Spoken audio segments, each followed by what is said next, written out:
Mon clocher porte une horloge à son flanc ouest. Cette horloge a sonné mes jeunes heures, et avec elle les heures d'une petite ville entre les petites villes du centre. C'est une bourgade du centre, sur les bords de la Loire, au cœur du précaré français. Pas de province qui soit plus tendrement marquée, plus assidûment façonnée par le travail, la piété, l'art des hommes. La petite capitale où nous sommes est le centre et le cœur d'un monde. Monde exigu mais complexe et divers, pôle d'attraction pour une population rurale, elle-même variée, diversifiée à l'infini. De la forêt au fleuve, de la brande déjà solognote aux riches terrains alluvionnaires. Mais lui aussi, ce petit peuple rustique tient au bourg, aux troupeaux des maisons accrochés à leurs coteaux de Loire, serrés autour de leurs clochers. C'est au pourtour que se cantonnaient les vignerons, surtout à l'ouest, du côté du soleil et des terrains un peu plus chauds. Ils étaient pieux. Leur quartier s'appelait et s'appelle encore la Bonne Dame. Ils avaient leur chapelle, leur bannière quasi paroissiale, leur statue de la Vierge qu'ils vénéraient sous le vocable de Notre-Dame de l'Épinois, leur bannière de confrérie aussi et leur fête particulière, l'Assomption et la Saint-Vincent. Ils étaient tout près de 1000, reconnaissables à leurs blouses longues, flottantes, délavées, qui tournaient peu à peu un bleu vert de gris, de la couleur même du sulfate qu'ils pulvérisaient sur leurs vignes. Reconnaissables à leurs casquettes de soie noire l'été, de lapin et à oreilles l'hiver, à l'habitude qu'ils avaient de se raser entièrement le visage, moustache comprise, une fois par semaine en moyenne, mais ponctuellement. Et aussi, chez les vieux, à leur corps plié en deux, noueux, tordus, qu'ils ne pouvaient plus redresser à force d'avoir biné, sarclé, marré, taillé leurs cèpes. Ils allaient, les mains jointes dans le dos sous la haute, pour faire un peu contrepoids, pour s'empêcher de piquer du nez. Les deux bouts ensemble, on disait. Mais les vrais, les purs vignerons, les pétras, disait-on, à cause des passereaux des vignes, c'étaient ceux de la Bonne Dame. Leur domaine, leur interminable rue bourgeonnée de recoins devenait une rue de la poterie, entre autres, cessait au seuil de la vaste place d'Armes. Le bourg, proprement dit, commençait au-delà, au signal du château, de l'église. La route y devenait grand-rue, se doublait, se triplait, flanquée de 2 rues latérales, au nord cette rue du Chanvre, au sud la grande rue du Port. De ce côté-là, plus de vignes, mais la Loire, ses quais de pierre, ses pêcheurs et ses mariniers, oh, on y sentait l'odeur des grèves, des filets mouillés, du poisson. C'était vraiment un autre monde, une autre race. Au lieu des vignerons sentencieux, traditionnalistes, patoisants, les hommes de l'eau. Plus de longues blouses céruléennes, mais de courts bliots bleu sombre. Plus de casquettes, mais des chapeaux de feutre noir à larges ailes. Au lobe de leurs oreilles, des oreilles terriblement velues, des anneaux d'or cerclant une ancre. Ben, c'est des mariniers que je parle. Postillons des coches d'eau, des gabarres, des sapines, des salambardes, des roanaises. De pays haut en pays bas, ils valaient. D'auberge en auberge, de fille en fille jusqu'à Nantes.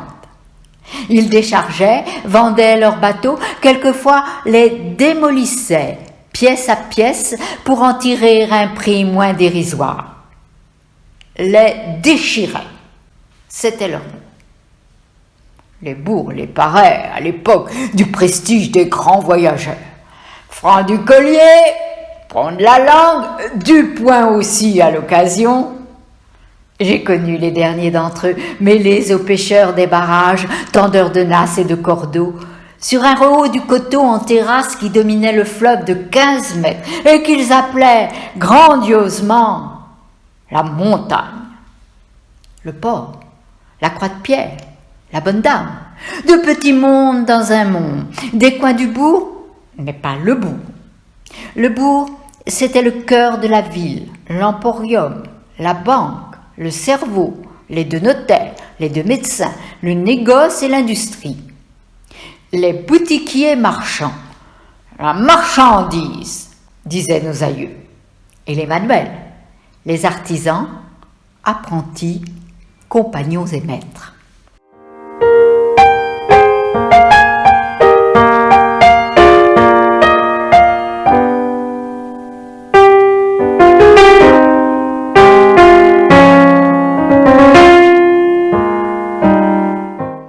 Nous reparlerons de tous, ou plutôt des uns et des autres. Pour le moment, c'est leur collectivité que j'évoque, leur concitoyenneté communale et paroissiale. Chacun a sa maison sans doute, et chaque maison dans son quartier. Mais tous les quartiers bord à bord, solidaires, s'accommodant les uns des autres. Les maisons des maisons, et les hommes, vague que vague, des hommes. Bon gré mal gré, puisqu'on vivait ensemble. Il fallait bien, au bout du compte, corder. On aimait la galère sur laquelle on était embarqué. On la trouvait jolie, plaisante. On en avait l'amour et la fierté. La première vertu citadine, c'était la sociabilité. L'apprentissage en commençait tôt, autant dire dès l'école maternelle. Mais au bourg, on disait l'asile. J'y suis entrée en cotillon le lendemain de mes 22 mois. Petits pétrats, grenouillots d'eau douce, galopins endeuillés de futaines ou délicates bourgeoises brodées, on voisinait sur les mêmes bancs, selon l'âge et les préférences. Le zèle aussi, le classement glorieux ou monteux. Place au mérite. Voilà de bonne démocratie. Ce n'étaient pas les classes sociales, en effet, qui déterminaient les distances. Il y avait un autre asile, confessionnel, où régnaient de dignes religieuses. La proportion des enfants du peuple et de petits bourgeois bourgeoisans devait y être à peu près la même. La sociabilité dont nous faisions l'apprentissage était ainsi admirablement libérale. Nos préférences, nos choix allaient à des individus. À la bonne dame, traditionnaliste, on se mariait volontiers entre soi. 5 à 6 patronymes suffisaient à nommer les familles. Il fallait bien, pour s'y reconnaître, recourir à des surnoms. Je faisais ainsi connaissance avec les petits beurres secs, les petits perdrix aux choux, 3 œils, Polo du Port, fils de Polo, frère de Pauline, criminel, caoteux, gigot fin, à l'infini. Nous aussi, et déjà, nous constituions un petit monde, à la fois circonscrit et divers. Et nous sentions germer en nous un patriotisme communal dont la chaleur nous faisait solidaires. Enfants de l'asile, nous étions. Le chef-lieu du canton voisin était fier de ses andouilles, fameuses à 10 lieues à la ronde. Nous les lui laissions volontiers. Nous lancions-nous des ponts suspendus, à Rouen, à Bordeaux, à Buenos Aires. Fiers de nos ponts, nous comparions sur le calendrier des postes le chiffre des populations respectives, fiers d'être les plus peuplés. Combien vivions-nous là, à l'asile? Grouillions-nous là? On arrivait des 2 côtés de la grande rue du Port par les sentiers. La maison de la directrice s'accrochait au bord du coteau. Des avrils, l'air sentait la glycine, vibrait de bols d'abeilles, de bourdons bleus. Nous étions dans notre royaume, en Lilliput. Des bancs de bois, 3 longues planches clouées, 2 verticalement, l'autre à plat, badigeonnées de peinture noire. La poussière, les moutons s'accumulaient merveilleusement sous ces espèces de tunnels. Une fois par semaine, c'était corvée de grands balayages assurés par nos propres soins. Propre, ce n'est que façon de dire. Les longs tunnels valsaient à grand fracas, la poussière volait en nuages épais, les araignées surprises filaient, arrachant aux filles des cris aigus. Mademoiselle Octavie, notre maîtresse, présidait au sabbat des ballets géants. C'était une vieille fille sombre, aux bandeaux plats et cirés, au visage pâle et sévère. Elle était peut-être très bonne, mais cela ne se voyait pas. Sa mère la secondait, noire aussi, bonnet noir, devantures noires de paysanne, narines noires de priseuse enragée.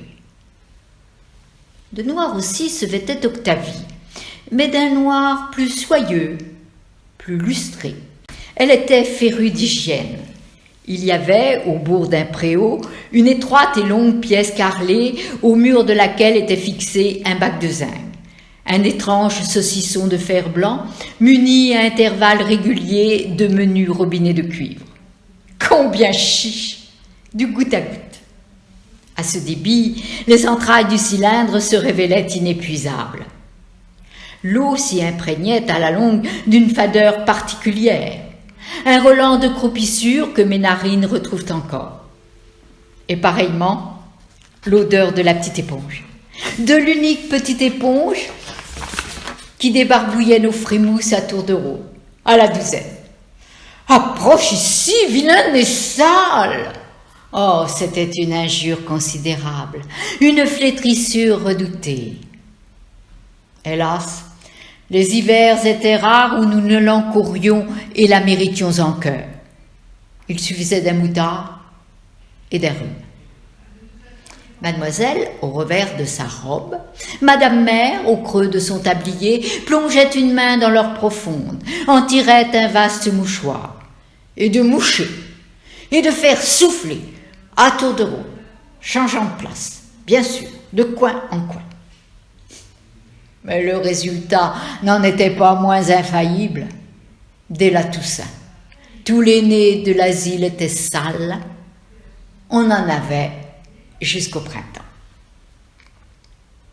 J'ai eu 5 ans, bientôt 6 ans. Le temps était venu de dire adieu à l'asile, au petit sentier, d'entrer à la grande école. Oh, la grande école était toute petite, ou plutôt ramassée sur elle-même.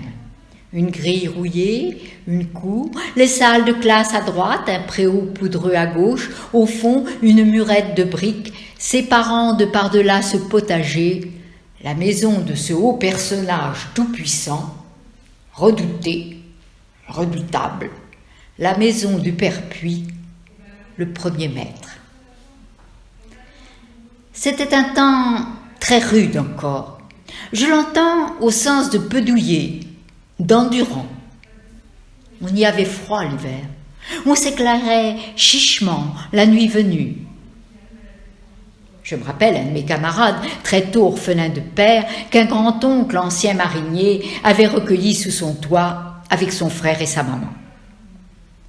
Ces vieilles maisons de mariniers, c'étaient les plus belles du bourg, bâties au temps d'une prospérité que le chemin de fer avait tuée. Mais elles étaient glaciales et sombres. Les 2 gamins, le soir, travaillaient à la faible lueur d'une chandelle, une seule chandelle, tout contre l'âtre où s'éteignaient les dernières braises.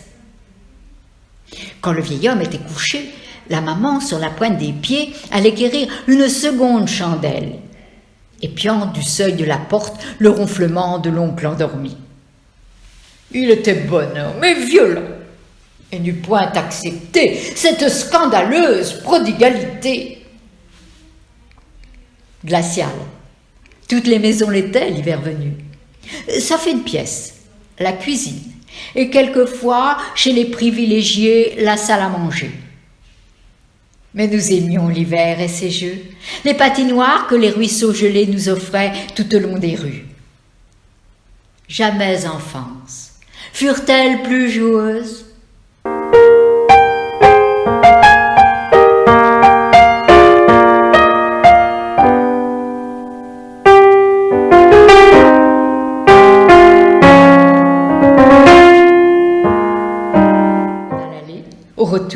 On engouffrait le déjeuner dans la hâte d'arriver plus vite.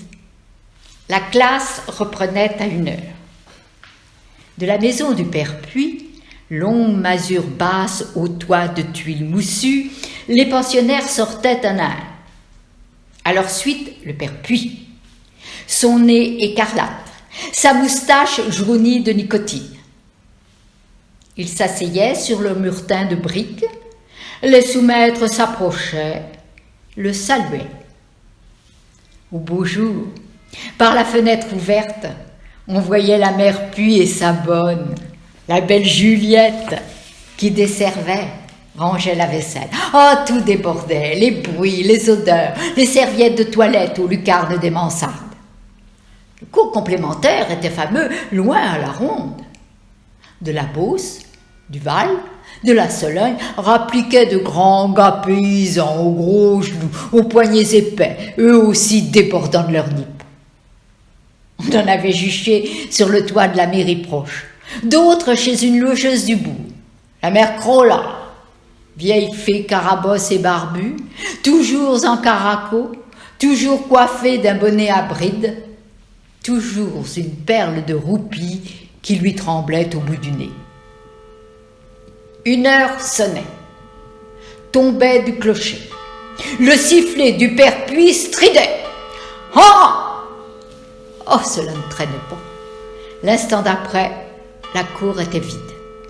Chaque classe annonnait en cadence et berçait le quartier d'une immense rumeur studieuse. Mais soudain, d'une classe ou d'une autre, jaillissait un rugissement. Était-ce Puy? Était-ce Caragnou? Bordeville? Maître, adjoint, ils avaient tous le rugissement facile et la torgnole tout aussi prompte.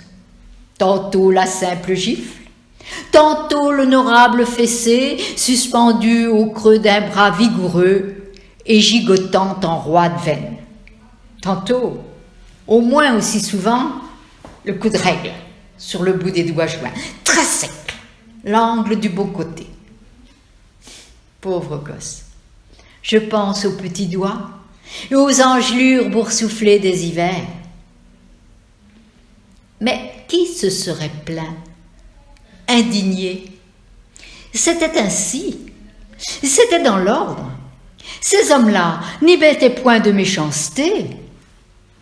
Ils étaient même, mais oui, relativement discrets.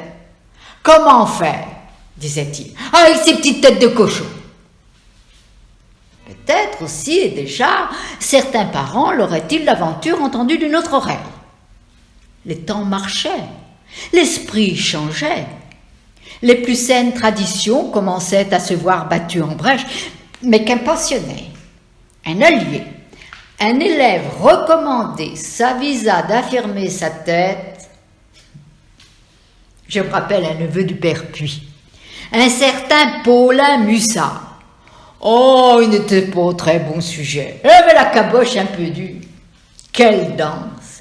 Je l'ai vu rouer de coups sur l'estrade, tambouriner de la badine, démoller aux épaules et des épaules aux mollets comme une carpette empoussiérée. Hurlant, suppliant, grimaçant, défiguré par une bouillie de larmes. Et en face, toute une classe médusée. Une fois pourtant, une mémorable fois, la classe put voir le terrible père Puy déconcerté, presque interdit, non par le triste Paulin Mussard, mais par un autre recommandé. Celui-là s'appelait Roubine, madré, malin, de ceux dont on dit en Sologne « il est plus roué ce drôle que les fesses d'un postillon ». La citation est de circonstance. Roubine avait blindé sa culotte de fer blanc. Au premier coup qui s'abattit, une stupeur en même temps tomba. Quelle sonorité monstrueuse!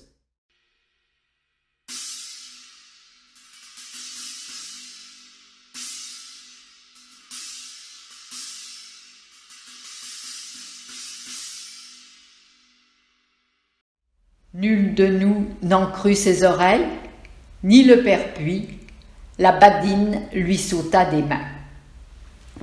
Le père Puy s'appelait Alexandre. C'était sa fête, célébrée dans la liesse, le vacarme, les vivats, l'odeur de la poudre. Le père Puy, je l'ai silhouetté. Alexandre, lui, n'était que sourire, tolérance, indulgence paternelle attendrie. C'était sa fête. Il donnait le là au pays. Et ainsi, nous, ses élèves, nous étions rois. Tout nous était permis. Cela commençait dès la veille, comme la plupart des fêtes locales. Quelle bonne fête que nous précédait la rituelle retraite au flambeau. Ni la fanfare municipale, ni les pompiers porteurs de torches ne nous accordaient leur concours. Peut-être même l'eussions-nous refusé. C'était la fête de l'instituteur, et par conséquent de l'école, de l'enfance, notre fête à tous, les garçons. Ainsi, nous avions notre fête, nous, les gars de la communale. Mais les filles, les bouelles, avaient bien entendu la leur, avec la Sainte Victorine. Une vieille fille austère et raide, sans badine, mais non moins stricte que le père Puy. Qu'il avait sa fête dans le bourg, sa fête publique, j'entends, qui devenait ainsi fête de tous. La pas bonne fête qui met quelqu'un dehors. C'est un dicton de la province. On conviait la cité entière, quartier, corporation, confrérie, qui n'avait sa bannière et sa fête. Et pareillement, les tournants de l'année, les saisons. Voilà, entre autres choses, qui nous ramènent des siècles en arrière. En ce temps-là, dans une très large mesure, on était maître de ses loisirs. Personne n'était pressé. Ou plus exactement, chacun ou presque pouvait atteindre. Demain s'en faut, pour annoncer une livraison, un trait chez le bourrelier, une serpe chez le taillantier. C'était souvent après-demain. Affaire de ton, de part et d'autre, chez la pratique et chez l'artisan. L'un des deux pharmaciens du bout, M. Chandoué, celui de la gauche, sortait le soir de son officine pour porter son courrier à la poste. Son courrier, enfin, une lettre ou deux, c'était l'affaire de 200 mètres. Il n'a jamais atteint la poste que la levée ne fut déjà faite et le courrier partit à la gare. En vain, d'un soir à l'autre, avançait-il l'instant de son départ. Il y avait sur le trajet trop de seuils accueillants, trop de camarades rencontrés, de partenaires pour une manie, pour un billard. Non, je manquerais le courrier. Et ponctuellement, il le manquait. Mais il allait quand même à la poste, il toquait à la vitre, au volet si c'était l'hiver, remettait sa lettre au receveur en personne. Encore un camarade, parbleu. Qu'eût-il pu faire? Il l'invitait. Pâques, Fête-Dieu, Assomption, Toussaint, Noël, chaque grande fête religieuse s'accompagnait comme un doublé profane de foires animées et bruyantes où venait déferler la campagne, où les tentes des marchands se mêlaient aux baraques foraines, au Bataclan, le chanteur de complaint, aveugle, coiffé l'hiver comme l'été du même vieux canetier jauni, déclamait du même ton l'affreux crime de Brière, meurtrier de ses 5 enfants, et les grosses gaudrioles qui faisaient s'esclaffer les hommes et rougir les filles à marier.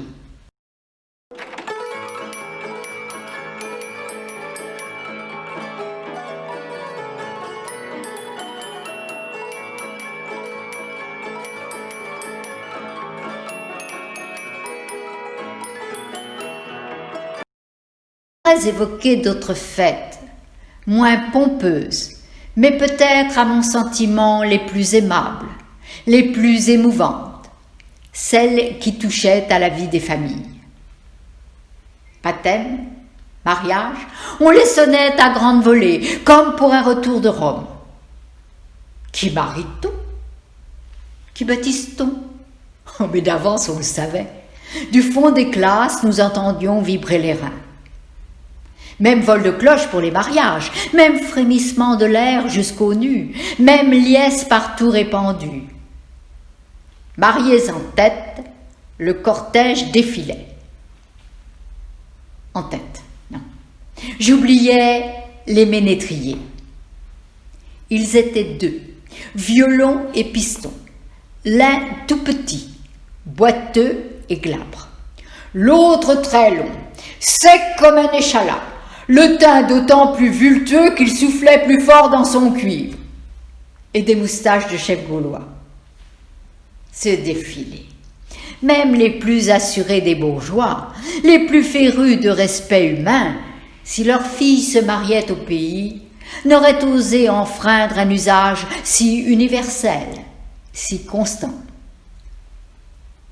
Cette pompe, ces cloches, ces musiques n'allaient point quelquefois sans certains retours d'opinion, certains effets à retardement, d'autant plus roides, hélas, qu'ils avaient été moins prévus. Il arrivait qu'une blanche mariée, candide et fleurie d'oranger, accoucha dans les 6 semaines. La grand-mère en eût pris son parti, sans se souvenir de cloches éclatantes, ces tintements glorieux et sonores, ironiques et guillerets, qui résonnaient interminablement, qui résonneraient longtemps encore dans sa mémoire. Un petit. On sait ce que c'est. Ça arrive. Mais les cloches, mes bonnes, ces cloches! Qui pouvait-on?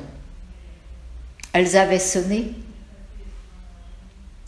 Sur le point de la tradition, comment omettre le jour de l'an?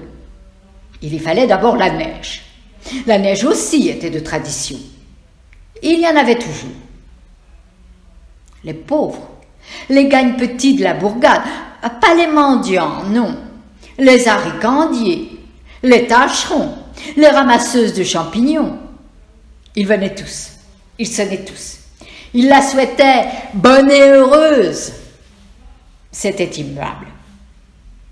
Cette fête d'hiver n'était pas ce premier de l'an protocolaire, ganté, guindé, à l'image de ces vénérables personnes dont les bajoux, je parle des vieilles dames, et les moustaches, c'est encore d'elles que je parle, venaient nous frotter le museau. Non, et c'était des semaines plus tard que les hommes de ma petite ville célébraient la montée de la sève, le temps venu de tailler leurs vignes. La Saint-Vincent, sauf erreur de ma part, se célèbre le 22 janvier. Nos vignerons n'y manquent point.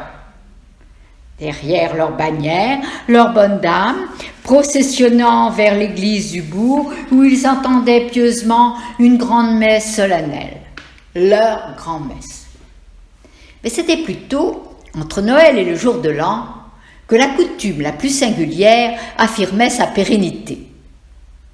Ce soir-là, dès la nuit venue, la sombre et glaciale nuit d'hiver, les jeunes vignerons, les pétras drus et hardis, allaient en troupe de seuil en seuil pour donner aux bonnes gens une étonnante et rustique sérénade.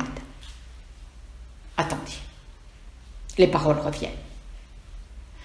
Là, la Saint-Vincent qui vient, donnez-nous joyeusement par la sangoigne. Mon camarade a fret aux pieds. Oh, les miennes sont au point réchauffées. Mon camarade a fret aux pieds, et moi je tremble. Tout cela coupé du vieux cri druidique exultant, lancé à l'unisson par les deux moitiés de cœur. Ô Guy, l'ennui. Les hommes des vignes essaimaient-ils hors de leur quartier, se répandant à travers le bourg et jusqu'aux maisons des pêcheurs, des mariniers accrochés au port.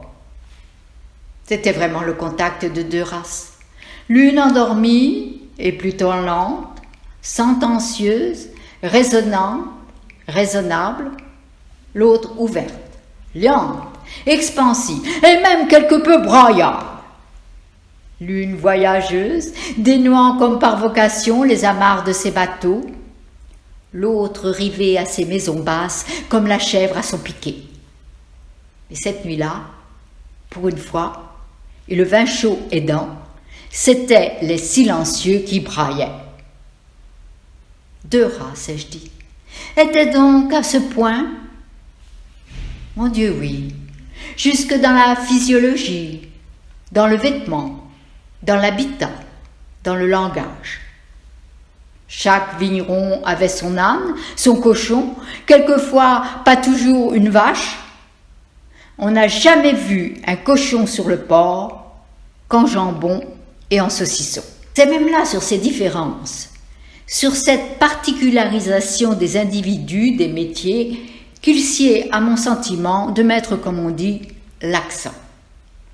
Chaque quartier avait sa voix, son odeur, celle du Cati près des étalages de Rouennerie, celle du châtaignier mêlée à celle du vernis dans les parages de la boissellerie, des barattes, des baquets, des barils. Et la rumeur, les voix, les rires tonitruants, les coups de cloche annonçant l'ouverture d'un marché. Tout se traitait de gré à gré, sur parole, à grand top là, à pleine largeur de peau. Et cochon qui s'en dédisait. Et qui s'en fut dédit? Personne. On dételait dans les cours, chez le charron, chez le maréchal, chez le charcutier aubergiste. Les carrioles tombaient sur leurs brancards. Chaque cheval avait sa case, un box de planches appuyé contre un mur, un anneau scellé pour le licol. Des alignements de cases, des mines de crottin où chacun, l'heure du retour venu, savait retrouver sa bête. Mais avant, on avait fait son plein de cordialité, de manie, de billard, de fumée, de paroles. On déjeune, gars, on déjeune. On s'attablait à 10, à 20 dans l'arrière-salle du charcutier. 2 sous de pain, du pain blanc, du pain tendre, 2 boulettes de viande en sauce, à 2 sous l'une, le quart d'un fromage à 8 sous, 3 sous pour une chopine de vin rouge. Faites le compte, il y en avait pour 11 sous. Mais on s'en pourléchait encore, on s'en congratulait jusqu'au milieu de la chaussée, entre les roues des premières voitures réattelées pour le retour. Bon de là, on a bien déjeuné. On était gai, mais raisonnable. On allait rateler à son tour. Mais il se trouvait des lurons, des acharnés, des paniers percés. Ainsi, entre autres, Bicanel. Ah, Bicanel, quelle chopine eût suffi! Il était de ces buveurs fameux qu'on devrait dire institutionnels. Ma petite ville était très fière de l'orangerie de son château, du mausolée de Philippot de la Vrière dans son église et de quelques poivreaux remarquables, dont Bicanel. C'était un homme du Val, grand, sec, barbu, à belle tête de modèle italien. C'était un temps où la plus vertueuse, la mieux attentionnée des propagandes anti-alcooliques s'accommodait faire bien de la diffusion la plus large et, semblait-il, la plus prospère des spiritueux les plus nocifs. Le pochard dans la rue était un spectacle banal, mieux propre, si l'on ose dire, à provoquer l'hilarité des foules que l'horreur de l'alcool en la personne de l'ilote ivre. D'ailleurs, presque tous ces biberons mémorables ont atteint un âge avancé, 90 ans ou presque, en ce qui concerne Bicanel.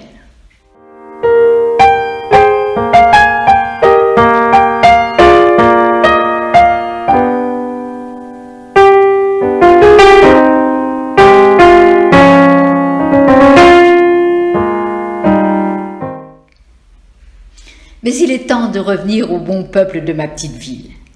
Une figure familière, alors à peu près disparue, c'est celle du petit rentier. J'entends à 100 sous par jour. Voilà encore un mythe. Feu la pièce de 100 sous, la thune, le beau disque d'argent qui claquait large sur la paume et pesait au fond du gousset.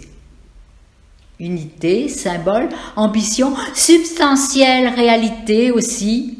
Rêve du pensionnaire allant embrasser sa grand-mère avant de rentrer au lycée, de l'employé, de l'ouvrier père de famille, de l'artisan à son établi, du boutiquier à son comptoir, du futur petit rentier, du français.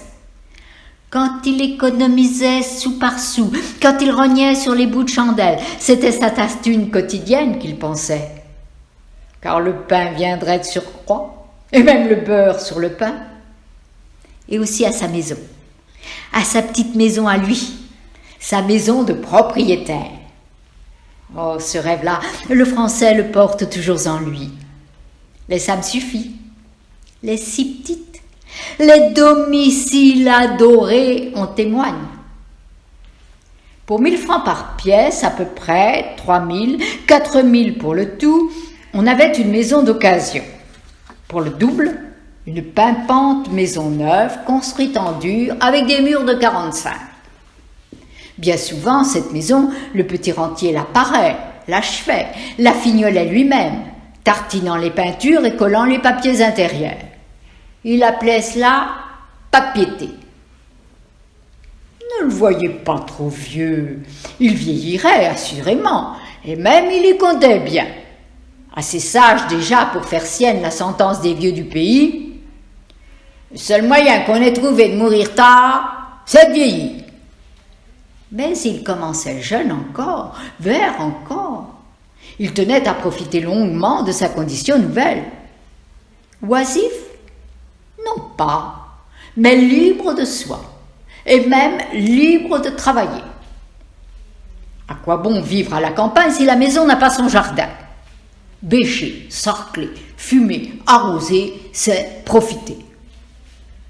On a des poules, une mère lapine, on vit sur le fond, on profite. Ce qu'il reste encore à acheter, qu'est-ce que c'est? S'habiller? Oui, mais ce sont les gens de la ville qui se soucient de représenter. Ici, vraiment, ce n'est pas la peine. Pourvu qu'on soit propre, bien tenu, on n'en est pas à une reprise près. Admirable économie. L'habitude est prise et bien prise. Même sur la rente, on continue encore d'épargner, de mettre encore un peu de côté. Si le gramme d'or vaut 3 francs 10, 3 francs 10 font un gramme d'or. Notre homme se lève de très bonne heure, passe son tablier de travail et descend à son jardin. Même s'il s'échine, il le fait pour lui, pour soi. Il trouve dans cette conviction, à travers sa fatigue même, ses bras raidis, ses reins courbaturés, une jouissance intime et secrète dont il ne se blasera jamais. Quelquefois, entre camarades, il avoue avec un sourire. « Depuis que je n'ai plus rien à faire, je n'ai jamais tant travaillé. » Mais voilà, il est rentier, il est libre. C'est une joie qui rejoint celle dont j'ai parlé tout à l'heure jusqu'à se confondre avec elle. Allégresse intérieure qui échappe à toute contingence. Sentiment sans cesse ranimé d'une vie qui ne doit rien aux autres. Et si je dis moi, petit rentier, les mains sur le manche de ma bêche et le menton appuyé sur les mains, si je décide, demain, j'irai pêcher à la ligne. Qui viendra me dire le contraire? Je suis mon maître. Il a ainsi toute une provision d'aphorismes aussi grisants les uns que les autres. Et te dit, du gousset de son gilet de laine, si reprisé qu'il en est cuirassé, il extrait sa grosse montre d'argent. 5 heures bientôt. Il est temps d'aller s'apprêter. Sa femme l'attend. Elle aussi a regardé l'heure. Elle a tout préparé dans la chambre. Une chemise blanche, le costume convenable. Il y en a bien un autre, le costume numéro 1, noir, naphtaliné. Mais celui-là ne sort de l'armoire que pour les solennités. Un baiser rapide? À tout à l'heure. Et la rue. Le rite commence dès le seuil avec les rencontres prévues. Le café de la ville est au bout de la grande rue. à un endroit où elle fait cul-de-sac entre le tournant de l'église et le pavillon du château. Les passants ne seront pas si nombreux qu'on aperçoive déjà du plus loin les habitués de 5 heures. Thomé, Ardel, Mulot, Duclou. Ils vont tous, sans ralentir ni hâter le pas, assurés qu'ils vont se rejoindre. Ils processionnent vers le Jacquet, la Manille, le billard, les dominos, et surtout vers le poêle l'hiver, les 2 grosses flammes à suspension. Le plaisir de se sentir ensemble, en société, de palabrer, de rouler une cigarette, de mettre au point chacun son tour écoutant, disant son mot, hochant la tête, la chronique de la journée. Tout cela pour 25 centimes, le prix d'une consommation. Car on ne vient pas là pour boire, on n'est pas chez un mastroquet. Il y en a où l'on siffle debout, selon l'heure, devant le comptoir de zinc, un mélécasse, un champoreau, un canon. Mais ce n'est pas la même clientèle. Celle du café de la ville est une clientèle bien. On ne s'y bousculait pas. 2 ou 3 quatuors de manieurs échangeant des propos feutrés, les chocs des boules de billard, les carambolages du patron tenant tête au chef de la fanfare municipale et républicaine, c'était tout. On sirotait à petites gorgées un vermouth, un vin blanc gommé, l'hiver un grog plutôt léger, la patronne retenait les bouteilles. Un lait chaud pour les estomacs délicats. Parfois, leur partie achevée, des joueurs venaient, debout, à un pas en arrière, assister d'autres joueurs en action, approuvant, désapprouvant du menton, grave, discrets dans leurs commentaires, car la poudre s'enflammait vite. Les aiguilles de l'horloge tournaient. 7h moins le quart, 7h moins 10. Diable, allons! Tout le monde était bientôt debout. Oui, allons, décidément! On serrait les mains à la ronde et le petit rentier regagnait sa petite maison, content, ou plutôt satisfait.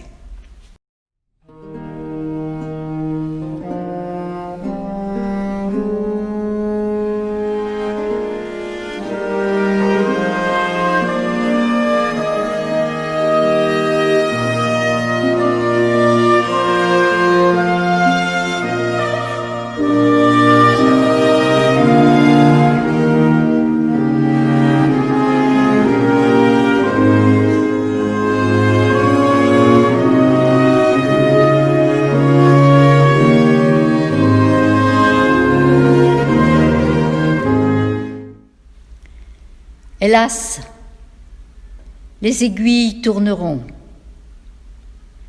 Au cadran de la vieille tour carrée, l'heure sonnera d'une communion tragique, inoubliée de ceux qui l'ont vécue.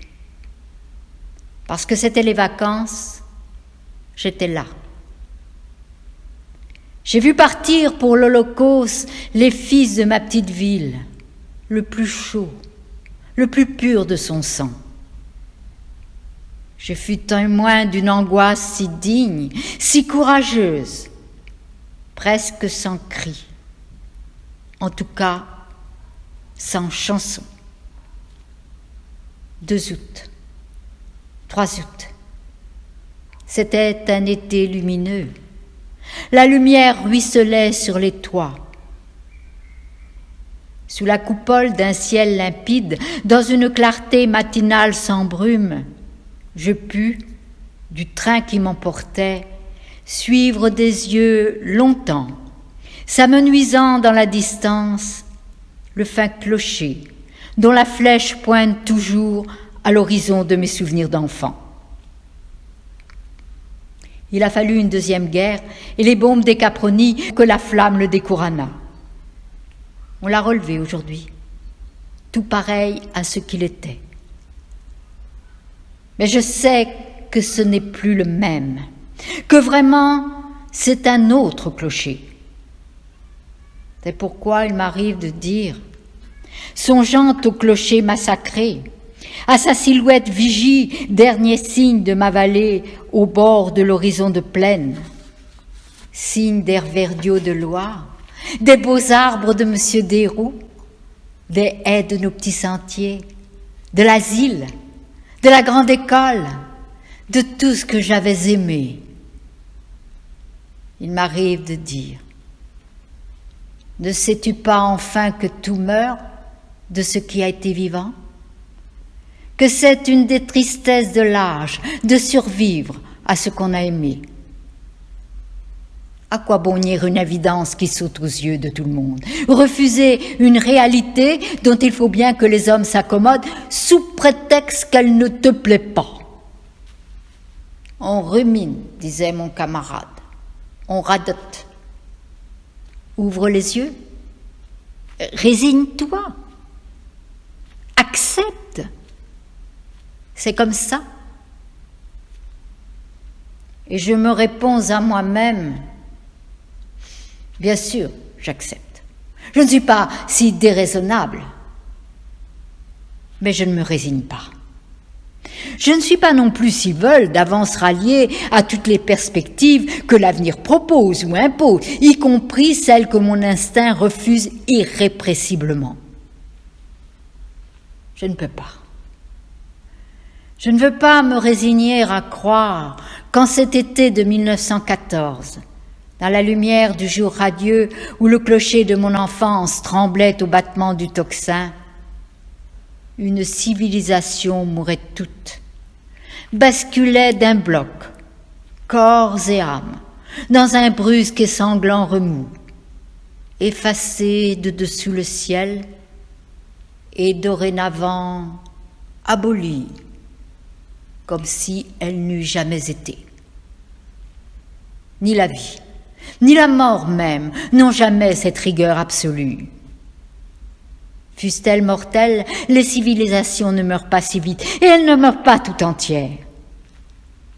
Bien sûr, je sais que l'histoire s'accélère, qu'elle nous emporte irréversiblement. Mais il est bon, dans ce branle haletant, de se retourner un moment, de reconnaître aussi notre image dans un monde qui a été le nôtre, au fond d'un temps que nous avons vécu et où la vie nous a chanté.